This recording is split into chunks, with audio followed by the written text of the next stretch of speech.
Today I want to talk to you about a very powerful subject, that is real spiritual maturity. आज देखिए चर्चा करने जा रहे हैं एक बहुत ही जबरदस्त विषय पर, जो कि है असलियत में की आत्मिक परिपक्वता। Let's turn our Bibles to Hebrews 11 and verse 23. चलिए अपने बाइबल में निकालेंगे इस समय इब्रानियों की पत्री उसका 11वां अध्याय 23वें वचन में। Here we go. चलिए आगे बढ़ते हैं। It says, by faith Moses, when he was born, was hidden for 3 months by his parents. वचन कहता है कि विश्वास ही से जब मूसा का जन्म हुआ था, तब उसके माता पिता ने उसको 3 महीने तक छिपा कर रखा। Because they saw he was a beautiful child and they were not afraid of the king's command. क्योंकि उन्होंने देखा कि वो बच्चा बहुत ही सुंदर है और वे राजा की आज्ञा से नहीं डरे। The first thing, पहली चीज, Moses' parents saw something in Moses. हम देखते हैं यहाँ पर कि मूसा के माता पिता ने मूसा में कुछ खास देखे थे। They saw the potential that Moses had. उन्होंने उस क्षमता सक्षमता को देखे जो मूसा के अंदर था। They knew that this baby Moses was someone special.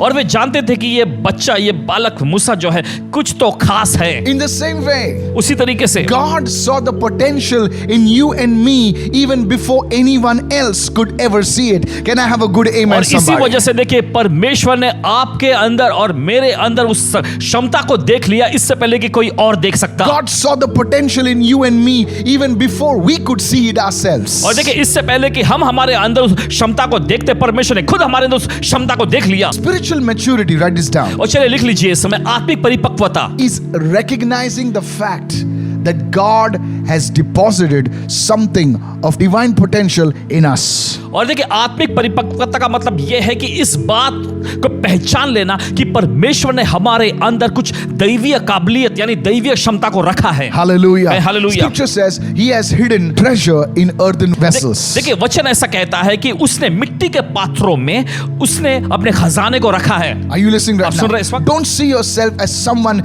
weak, about to give up, forsaken. No. In you and me, God has hidden divine potential in us. Come on, somebody lift your hands and say, I receive अपने this. आप को कोई कमजोर या लाचार yes. व्यक्ति के रूप में मत देखे कि बस हार मानने वाला ही है। नहीं, परमेश्वर ने आपके और हमारे अंदर अपनी दैवीय क्षमताओं को रखा है। One of the things in spiritual maturity is the way you see yourself in Christ. और देखिए एक तरीका होता है आत्मिक परिपक्वता का कि ये कि आप अपने आप को मसीह में देखते हैं। How do you see yourself? कैसे आप अपने आप को देखते हैं? Do you see yourself as weak? क्या आप अपने आप को कमजोर देखते हैं? No. नहीं। Change that. बदल दीजिए। Today, आज। many people write to me and say, Pastor, I have nobody. देखिए बहुत सारे लिखकर ऐसा कहते हैं कि पासवान जी मेरे पास कोई नहीं है। No, sir. नहीं जनाब। Don't see yourself like that. अपने आप को ऐसा मत देखिएगा। God is with you. परमेश्वर आपके साथ You है। may be going through the fire, you may be going through the river, but let me tell you, God is with you. Somebody lift your hand and say hallelujah. शायद हो सकता है कि आप Yes. आग में से जा रहे हो, या हो सकता है आप Yes. पानी में से जा रहे हो या नदी में से जा रहे हो, लेकिन परमेश्वर आपके साथ है। How do you see yourself? कैसे आप अपने आप को देखते हैं? Is one of the areas of spiritual maturity.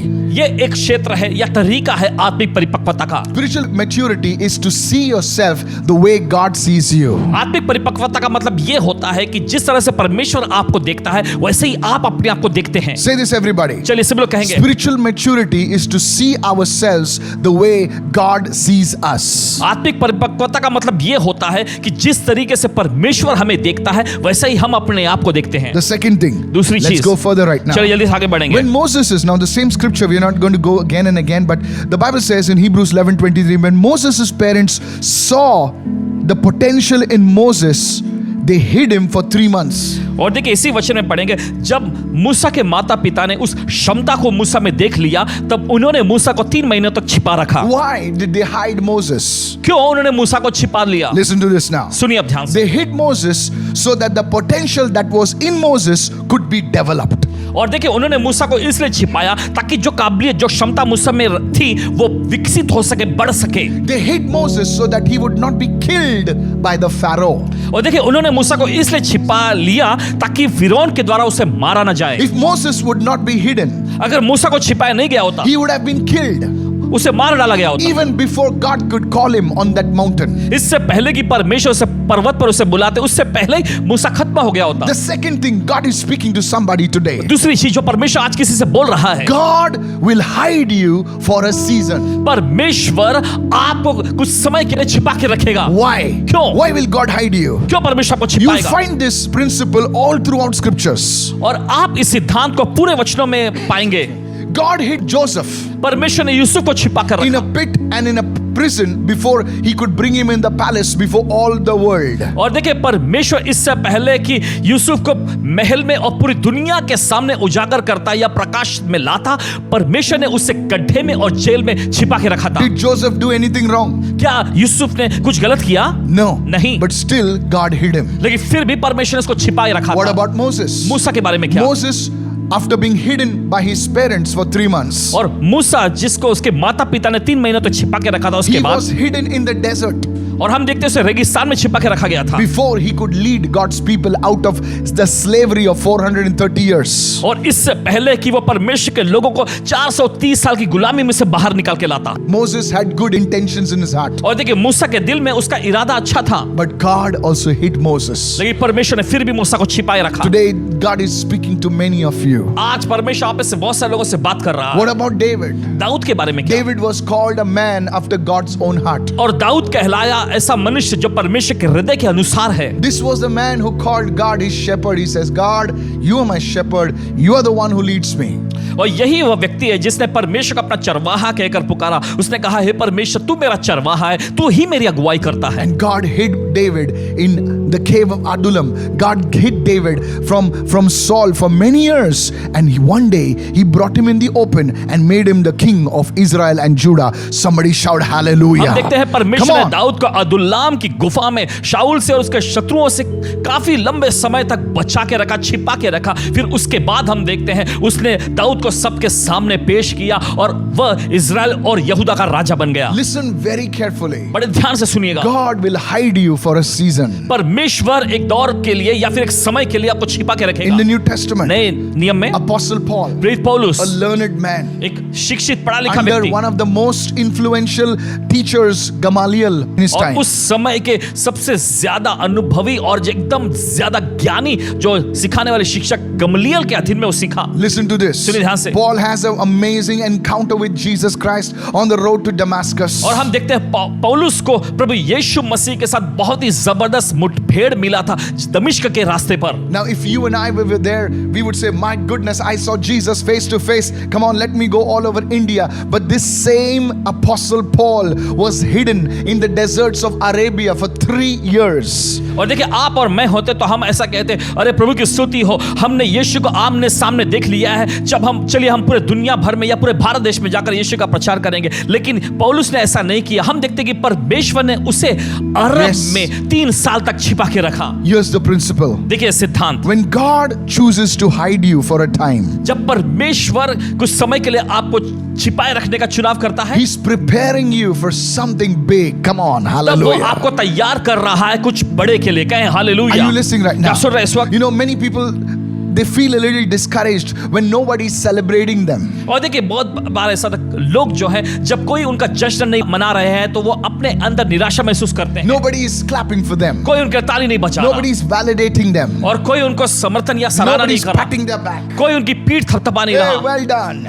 ये कहते हुए कि They're शाबाश, doing all the right things, वे सब कुछ अच्छा कर रहे हैं, but nobody is appreciating them. लेकिन कोई उनकी तारीफ सराहना नहीं कर They रहा, get discouraged. वे निराश हो जाते हैं। They say, I am कहते हैं, faithful in my prayers, I'm faithful in my fasting and my giving. और मैं अपने उपवास में, प्रार्थना में, अपने भेंट अर्पण देने के इन सारे कामों में मैं विश्वास योग्य हूँ। But then why has that big door not opened for me? Why has that big stage not come as yet for me? तो क्यों वो बड़ा दरवाजा मेरे लिए नहीं खुल रहा है? क्यों वो बड़ा मंच जो है अभी तक मेरे लिए आया नहीं है? Why am I stuck up with only 30 people, 40 people, 60 people, 100 people? I need to have thousands of people and they get discouraged. और क्यों मैं अभी भी 30, 40, 60 या 100 लोगों तक ही मैं अटका पड़ा हूं? और क्यों 1000 लोगों का अवसर मुझे नहीं मिल रहा? वे निराश हो जाते हैं। They say I'm gifted. वे कहते हैं मैं वरदानों से भरा I हुआ can हूं, teach better than the person in front of me. और जो व्यक्ति मेरे सामने उससे बेहतरीन तौर पे मैं सिखा सकता I हूँ। can sing better than the guy who's singing in front of me. जो मेरे सामने वो व्यक्ति जो गा रहा है उससे बेहतरीन तौर पे मैं गा सकता हूँ। But nobody looks at me. लेकिन कोई मेरी ओर नहीं देखता, Nobody knows me. कोई नहीं जानता I मुझे। have a few followers on Instagram. I get very few likes on Facebook. But look at that guy. He doesn't even know to sing properly and he's got thousands of people. We get discouraged. और देखिए मेरे पास तो Instagram पे ज्यादा followers भी नहीं है और मुझे फेसबुक पे ज्यादा लाइक्स भी नहीं मिलते, लेकिन उस व्यक्ति को देखो, उसको तो अच्छे से गाना भी नहीं आता, तो क्यों उसे ऐसा मंच मिला? ये सोच के हम निराश हो जाते हैं। This is what I mean by God hiding you. यही हम कहना चाहते हैं कि परमेश्वर आपको छिपा के रखता You है। could be a businessman. आप कोई व्यवसायिक व्यक्ति हो You're सकते हैं serving God or you're doing your business with integrity. और देखिए आप प्रभु की सेवा कर रहे हैं, या कहें कि आप अपना व्यवसाय जो कर रहे हैं बड़ी सच्चाई और ईमानदारी के साथ, But you're not having that breakthrough as yet. लेकिन वो आशीर्वाद जो है अभी भी आपको मिला नहीं है। Today, that's what I mean by God hiding you. और यही तो आज हम कहना चाहते हैं कि परमेश्वर आपको छिपाए रखता है। Today, do आज। not complain about God's silence. और देखिए परमेश्वर की जो खामोशी है उसकी शिकायत मत करें। God's silence is evidence, not a sign that He's not working in your life. परमेश्वर की खामोशी जो है इस बात का सबूत नहीं है कि वो आपकी जिंदगी में काम नहीं कर रहा। Listen to this. सुनिए ध्यान से। He may not be changing the circumstances around you, but He's surely changing things inside of you. Come on, और देखिए, hallelujah. आपके आस-पास के आपके Jesus. चारों ओर के हालातों को भले परमेश्वर ना बदल रहा हो, लेकिन आपके अंदर जरूर वो बदलावट ला रहा है। One of the ways God operates is this. और एक तरीका परमेश्वर काम करने का वो ये है। He uses the seasons of silence to get us prepared. और देखिए वो खामोशी, वो एकदम सन्नाटे का जो सत्र को इस्तेमाल करता है, समय को इस्तेमाल करता है तैयार करने के लिए। One young lady wrote to me. एक नौजवान महिला ने Says, लिखे, Pastor, उन्होंने कहा, I've been pastor seeking the Lord in this pandemic like crazy. I've been worshiping Him. I'm fasting and praying, but I am not married. What am I doing wrong? और एकदम इस महामारी के दौर में एकदम पागलों जैसे मैं प्रभु की खोज में Yeah. लगी हुई, उपवास करती हूँ, प्रार्थना करती हूँ, सब कुछ मैं कर रही हूँ, लेकिन अभी भी मेरी शादी क्यों नहीं हो पाई है? Listen to this. सुनिए ध्यान से। All I can say is that God is doing something significant in your life. You are hidden for some time because God is preparing you. God is building you and preparing you. Lift your hand and say, I receive this word right देखिए now. परमेश्वर आपको कुछ Yes. खास के लिए तैयार कर रहा है। देखिए अगर आप अभी तक इस तरह के दौर में है तो परमेश्वर देखिए आपको विकसित कर रहा है, आपको तैयार कर रहा है कुछ बड़े के लिए। How should I handle my seasons of silence? How should I handle my seasons of being hidden? Watch this. Listen to this now. और देखिए कैसे मैं अपने खामोशी के दौर, कैसे मैं अपने छिपाए जाने के उस दौर को मैं संभाल सकती हूँ या फिर इनसे निपट सकती हूँ, व्यवहार कर सकती हूँ। सुने, Watch this. सुने। I want to say this. कहना चाहेंगे, If you are a Joshua, अगर आप यहोशू हैं then serve your Moses diligently. तो अपने मूसा की बड़े दृढ़ता के साथ सेवा If करें। you are an Elisha, you call yourself, you want to be an Elisha, then serve your Elijah diligently. अगर आपको बुलाया गया एलिशा होने के लिए या आप एलिशा के समान अपने को समझते हैं तो आपके जो एलिया हैं उनकी बड़ी सच्चाई और दृढ़ता के साथ सेवा करें। If you are a Timothy, अगर आप तिमुथियुस हैं then serve your Paul. तो अपने पौलुस की सेवा करें। What are you trying to say, Pastor? बस जी आप क्या कहना चाह रहे हैं? All I'm saying is this. जो कह रहे हैं वो ये है, If you are going through a season of silence where God seems silent, you're doing everything right and still you don't hear God, moving on your behalf, you're like hidden, nobody knows you, then I want to tell you, whatever your hand finds to do it diligently. Come on, अगर somebody. आप खामोशी के दौर में, Jesus. परमेश्वर के उस खामोशी के Yes. दौर में आप हैं, छिपाए गए जैसा महसूस करते हैं, कुछ Yes. होता हुआ आपको नहीं दिख रहा है, तो मेहरबानी करके आपको ये बताना चाहते हैं कि जो कोई भी काम आपके हाथ को करने को मिलता है बड़ी शक्ति और दृढ़ता के साथ उसे करें। God called His Son Jesus on this earth, हम देखते हैं परमेश्वर ने अपने पुत्र यीशु को धरती पर बुलाया and He was in the temple at the age of 12. और हम देखते हैं अपने उम्र के 12वें साल में वो मंदिर में पहुंच गए थे And there we see Him debating with the people. और वहां पर हम देखते हैं वो वहां के लोगों से विवाद कर रहे थे। And then after that, we don't hear anything about Jesus. We hear exactly at 30. What happened? Those were the silent years of Jesus. Jesus was hidden from all the public view.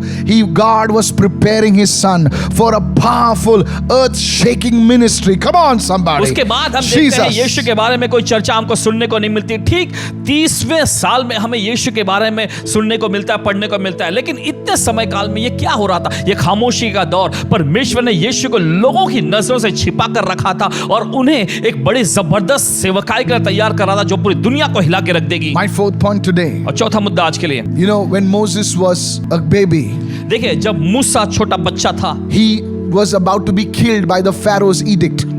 और देखिए फिरौन के द्वारा उसे मार डालने जाने के बारे में हो रहा था बात। Pharaoh had passed a law that babies, children, young boys had to be slaughtered or thrown into the Nile River. और देखिए फिरौन ने ऐसा कानून वहां पर लागू कर दिया था कि जो भी छोटे बच्चे, खास करके जो बेटे हैं जो हैं, उनको नील नदी में फेंक कर मार डाला I जाए। want to share with you some truth that will really bless you this evening. और आज के शाम को जैसे सच्चाई आपके सामने पेश करने जा रहे हैं या करना चाहते हैं, जो आपको यकीन आशीष पहुंचाएगी। Do you know why some people, आप जानते हैं क्यों कुछ they लोग go through heavy attacks in the early stages of life? अपने जिंदगी के जो शुरुआती पड़ावों में एकदम भारी भारी हमलों में या फिर आघात में से गुजरते हैं। Oral Roberts, और Roberts ji, the great man of God, परमेश्वर के बड़े महान जन हैं। he nearly died of tuberculosis when he was a young baby. और लगभग देखिए जब वो छोटे नौजवान युवक थे या कहे बच्चे थे, लगभग वो अपने मौत की कगार पे पहुंच गए थे। Many of you listening to me right now, बहुत सारे जो सुन रहे हैं हमें, when you are a young person, जब आप एक नौजवान you युवक were थे, supposed to be drowning.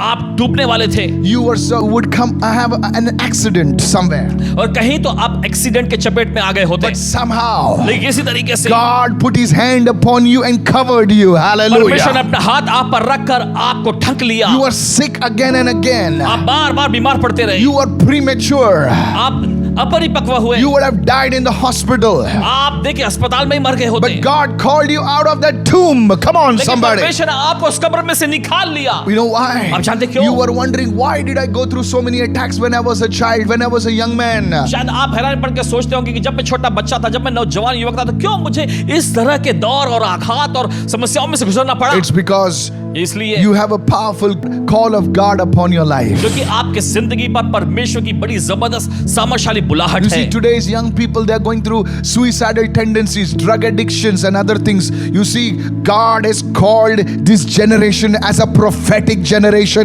Lift your hands and receive it. Hallelujah. Come आप on, देखते हैं come कि on. आज के नौजवान लोग जो हैं, Sabana देखिए koto मादक como पदार्थों के सेवन में चले Yes. जाते हैं, दूसरी बेतुका चीजों के व्यसन में वो फंस जाते हैं। लेकिन क्योंकि आप देखते हैं कि परमेश्वर ने आज के इस पीढ़ी को भविष्यवक्ताई पीढ़ी होने के लिए बुलाया है। Are you listening, church? सुन रहे हैं इस वक्त? Today, आज- if you are a young man, young woman listening to me right अगर now, आप कोई नौजवान युवक या युवतियां ध्यान से सुनिए, this is the word of the Lord for you. Rise up from whatever is holding you down. और यही तो प्रभु का वचन है आपके लिए। जिस चीज ने भी आपको पकड़ के नीचे रखा है, उसमें से उठ खड़े होए। Somebody say, I received this word. कोई तो कहीं मैं सोचा को ग्रहण Lift करता your हूं। hands, lift your hands. चलिए अपने हाथ उठाएं, उठाएं अपने Begin हाथों to को। pray for everyone watching this telecast her right कोई जो now. इस टेलीकास्ट को देख रहे हैं उनके लिए प्रार्थना करना शुरू Father, करें। let your spirit move upon their lives. Come और on, पिता pray, होने pray, दीजिए pray. आपका आत्मा उनकी जिंदगी पर मंडराए। Holy Spirit, move upon every home, upon every family. पवित्र आत्मा हर एक घर, हर एक परिवार पर मंडराने लगे। Let lives be changed, families be changed. Begin to pray. जिंदगियां बदल जाएं, परिवार बदल जाएं। In the name of Jesus. यीशु के नाम में। Everybody lift your hands as you're watching me right now. और सभी लोग जो देख रहे हैं अपने हाथ Say, को उठाएं। Father, everyone that is watching, let your word bear fruit in their lives and families. चलिए सभी लोग Yes. कहें, जो भी लोग देख रहे हैं प्रभु होने दीजिए आपका वचन उनके जीवन में, उनके घर परिवार में फलवंत होए। In Jesus' name. यीशु के नाम में। Hallelujah. Hallelujah. Go with me to the book of Exodus chapter 13 right now. चलिए निकालेंगे इस समय निर्गमन की पुस्तक 13वें अध्याय में। We are talking about real spiritual maturity. आज हम चर्चा कर रहे हैं असलियत में की आत्मिक परिपक्वता के And बारे this में। is so powerful. ये बहुत ही जबरदस्त है। Exodus 13 verse 17, when Pharaoh let the people go, God did not lead them on the road through the Philistine country, though that was shorter, for God said, if they face war, they might change their minds and return to Egypt. देखिए वचन में ऐसा लिखा है, निर्गमन का 13वां अध्याय 17वां वचन। जब फिरौन ने लोगों को जाने की आज्ञा दे दी, तब हालांकि पलिश्तियों के देश में होकर जो रास्ता जाता है वो छोटा था, तो भी परमेश्वर यह सोचकर उनको उस रास्ते से नहीं ले गया कि कहीं ऐसा ना हो कि जब ये लोग लड़ाई को देखें तब पछताकर अपना मन मिस्र की ओर फिर से बदल के लौट आएं। When God brought the people out of 430 years of slavery, देखिए जब परमेश्वर ने अपने लोगों को 430 साल की बंधुआई गुलामी में से लाया He बाहर, could have easily taken them through the shorter route. तो देखिए बड़े आसानी से वो जो छोटा रास्ता जो है उससे वो ले जा सकता था। But that route was going through the Philistine country. लेकिन हम देखते हैं वो रास्ता जो है फलिश्तियों के देश में से होकर जाता था। You see, the Israelites were slaves. आप देखिए इजरायली लोग गुलाम थे, They were not soldiers. वे सैनिक लोग नहीं They थे, were not trained to fight. उनको लड़ने के लिए सिखाया नहीं गया So था। if God would have taken them through the Philistine country, तो अगर परमेश्वर उनको फलिश्तियों के देश में से होकर ले it जाता, was a shorter route. तो देखिए छोटा सा ही रास्ता था ये, But Israelites could not withstand them. लेकिन देखिए फलिश्ती लोग उनका सामना करने खड़े हो गए So what होते। did God do? तो क्या किया Instead परमेश्वर of ने? taking them through the shorter way, तो हम देखते हैं परमेश्वर ने उनको लेकर गया, He brought them through the longer way. छोटे रास्ते से ले जाने के बजाय लंबे रास्ते का He दूरी took them through से the ले गया। desert. रेगिस्तान में से वो ले In गया, the desert, Israel was hidden. और हम देखते हैं रेगिस्तान में इजराइल छिपा हुआ था, No people saw them.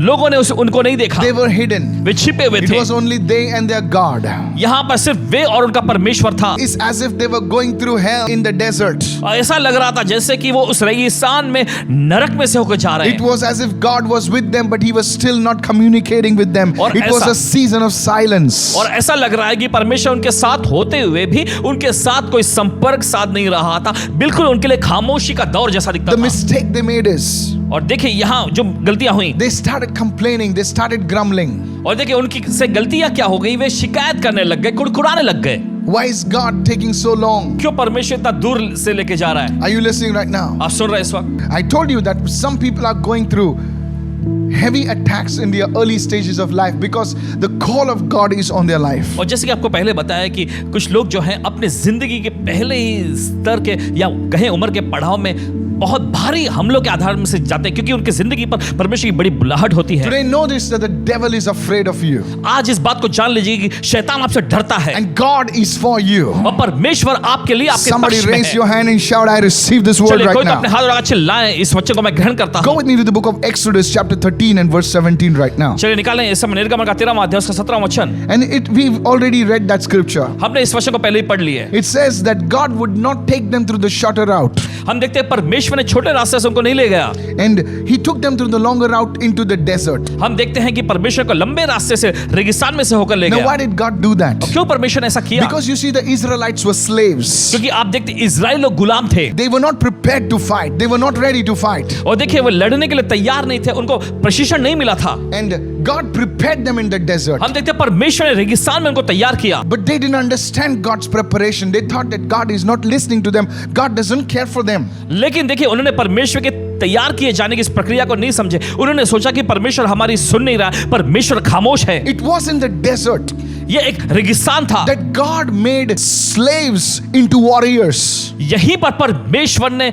गुलामों को योद्धाओं में बदल दिया। Are you listening right आप सुन रहे now? हैं इस वक्त? Slave people गुलाम were लोग only used to pulling stones and bricks and mud.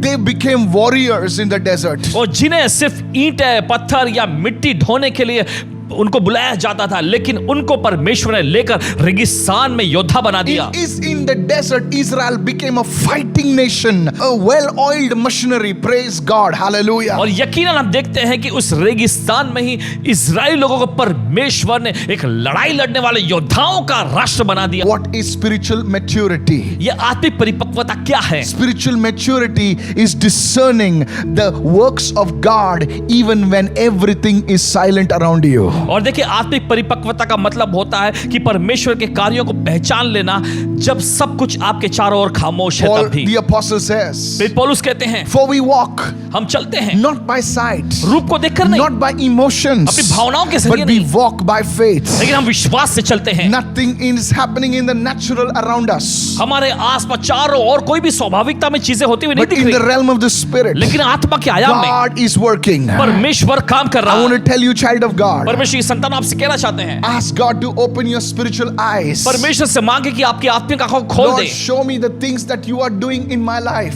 कहें कि परमेश्वर मुझे दिखा उन चीजों को जो तू मेरे जिंदगी में कर रहा है। That is spiritual maturity. ये है आत्मिक परिपक्वता। My third definition, write this और down. देखिए तीसरी परिभाषा What लिख is लीजिए। spiritual maturity? और ये आत्मिक परिपक्वता क्या है? You see, after salvation, आप देखते हैं उद्धार के बाद every Christian begins the process called spiritual growth.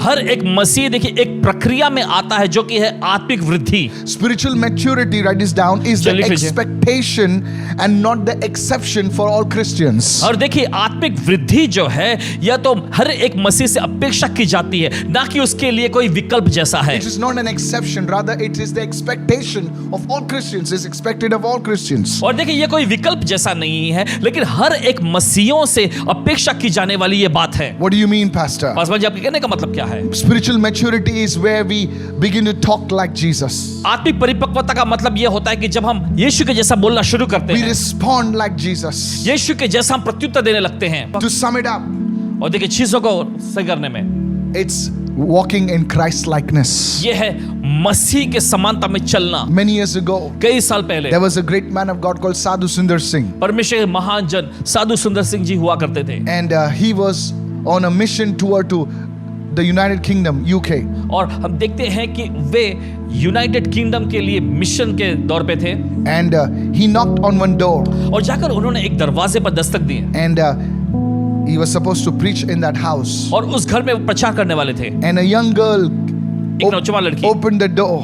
ने आकर दरवाजा खोला, And she saw Sadhuji over there. और उन्होंने साधु जी को वहां पर दरवाजे के बाहर And खड़े देखे। she ran, and the mother asked her, "Daughter, who's there at the door?" तब उनकी माता जी पुकार उठी कि बेटी दरवाजे पे कौन है? And she ran into her room back and says, "Mama, Jesus is standing near the door." तो वो बच्ची जो है लड़की दौड़ते हुए अपने कमरे में वापस मम्मी के पास गई और जाकर कहने लगी, मम्मी यीशु दरवाजे पे खड़े हैं। Sadhu Sundar Singh looked like Jesus. साधु सुंदर सिंह जी बिल्कुल यीशु के जैसा दिखते थे। He preached like उन्होंने Jesus. यीशु के जैसा प्रचार किए, He lived like उन्होंने Jesus. यीशु के जैसा जीवन जिया। I read his book. उनकी पुस्तकों पढ़े हैं। One day, एक दिन he was walking through the jungle, जंगल में से होकर जा रहे थे, and robbers met him. और कुछ डाकू लोगों की मुलाकात उनसे हुई, And I just want to say, what is Christ likeness? और बताना चाहते कि मसीह की समानता जैसा क्या है। And the robber says, "Give us everything you got." और डाकुओं ने ऐसा कहा कि जो कुछ भी तुम्हारे पास सब कुछ दे दो हमें। He says, "I don't have anything. I only have my Bible." तब साधु सुंदर सिंह जी ने ऐसा कहा कि मेरे पास कुछ भी नहीं, मेरे पास सिर्फ मेरी बाइबल है। And they took his Bible. और उन्होंने उस बाइबल को ले He लिया। says, "What a fellow! He has nothing." He says, "At least we sell this fat book and we'll get some money." तब उन डाकुओं ने कहा कितना बेवकूफ आदमी है, कुछ भी इसके पास नहीं है, कम से कम इस मोटी सी पुस्तक को लेके जाके हम बेच देंगे, कुछ पैसे मिल So they जाएंगे took हमको। that book. तो उन्होंने उस पुस्तक को लिए। After 1 hour, एक घंटे के बाद they came running वे दौड़ते हुए आए and they said, "Sadhuji, we want to meet Jesus." और वे आकर कहने लगे, साधु जी हम यीशु से मिलना चाहते हैं। Because when they opened the book and they started reading, their eyes fell on John chapter 3:16. For God so loved the world. It was Sadhu Sundar Singh personal Bible. It carried the presence and anointing of God. They received Jesus right there in the forest. Somebody shout hallelujah. और Come on, देखिए जब उन्होंने somebody. उस पुस्तक को खोली तो उनकी निगाहें Wow. सीधे यूहन्ना के 3 अध्याय 16 वचन में टिक गई कि परमेश्वर ने जगत से ऐसा प्रेम किया कि उसने अपना इकलौता पुत्र यीशु को दे दिया। हम देखते हैं ये बाइबल जो थी वो तो साधु सुंदर सिंह जी की व्यक्तिगत बाइबल थी, Yeah. और इस प्रकार से हम देखते हैं उन्होंने यीशु से वहां मुठभेड़ कर लिया और उसी जंगल में उन डाकुओं ने यीशु को ग्रहण करके उद्धार पा लिया। Amazing stories. बड़ी अद्भुत अद्भुत कहानियां। Christ likeness, your clothes, your things, everything will carry the spirit, the presence of God. और मसीह की समानता, मसीह के समांतर देखिए यहाँ पर आपकी आत्मा सब कुछ जो है मसीह की यानी परमेश्वर की आत्मा को लिए चलती है। Are you listening right आप सुन रहे हैं इस now? वक्त? What is spiritual maturity? और ये आत्मिक परिपक्वता क्या है? Spiritual maturity is Christ likeness. आत्मिक परिपक्वता मसीह की समानता है। Are you listening? आप सुन रहे हैं? Spiritual maturity is not tested in the church. When you are sitting in the church, you are speaking all the right words. Hello, praise the Lord. I love you, brother. I love you, sister, with the love of God and all that stuff. No, no, no, no. Spiritual maturity is seen in day-to-day affairs of life. Hallelujah. Come on. और देखिए आत्मिक परिपक्वता जो है सिर्फ कलीसिया में ही नहीं दिखाई देती। कलीसिया में आप किस तरह से उठते हैं, बैठते हैं, किस तरह से सभी लोगों से अच्छे से बातें करते हैं, हेलो, सभी लोगों को आप अभिवादन करते हैं। नहीं, लेकिन आत्मिक परिपक्वता जो है आपके रोजमर्रा के दैनिक जिंदगी में दिखाई पड़ती है। What is spiritual maturity? My fourth definition. और देखिए चौथी परिभाषा की आत्मिक परिपक्वता के बारे में, Spiritual maturity is knowing what to do with a blessing, what to do with a miracle, so that you don't abuse it or mismanage it. Listen carefully. आत्मिक परिपक्वता का मतलब यह जानना है कि परमेश्वर ने जो आपको आशीष दिया उसके साथ आपको क्या करना है, परमेश्वर ने जो आपको आशीषकम दिया है उसके साथ आपको क्या करना है, जिससे कि आप उस आशीषकम या उस आशीष का दुरुपयोग न कर सके या गलत तरीके से उसको प्रबंध न कर सकें। Hallelujah. हालेलुया।